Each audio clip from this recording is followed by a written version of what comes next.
l'avais jamais vu, toi? Moi aussi. Bon, bah voilà. Bah, je pousse, tu vois, au salon de l'agriculture. J'ai jamais vu Nicolas Sarkozy. Ah bah ouais, tu ne le verras plus.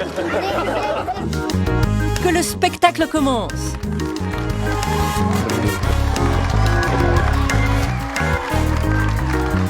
Permettez-moi juste de vous dire que ce soir, je ne suis pas le Premier ministre et vous n'êtes pas le Président de la République.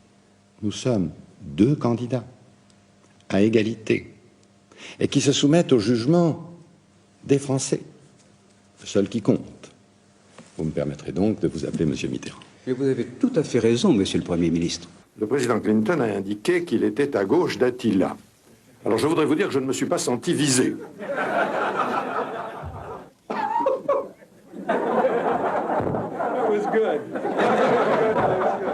Il ne parlait pas de lui. Il parlait de la vie. Il parlait des autres. Il avait envie qu'on lui raconte des petites histoires, qu'on le fasse rire. Son aptitude à blaguer lui aura au moins donné l'occasion de recevoir une récompense, celle du prix de l'humour politique 2017, décerné non pas pour un bon mot d'esprit, mais pour l'ensemble. Et je prends conscience qu'un hommage donc m'est rendu. Il était temps. Les fanatiques n'ont pas d'humour.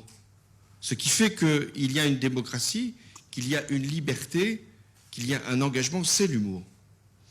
Alors pour terminer, j'ai bien compris que c'était l'ensemble de mon œuvre qui était salué ce soir. Je parle de ce domaine-là.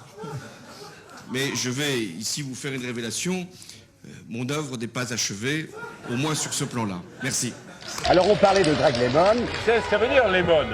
Non. Non? Non, vous allez me le dire. Non, mais lemon, ça veut dire citron. Oui, je le Alors sais. vous comprenez pourquoi il gagne les courses, c'est parce qu'il est pressé. Ah, c'est l'astuce de Valéry Giscard d'Estaing. C'est pour une blague encore plus valorisante qu'il a reçu une seconde fois le prix annuel de l'humour politique.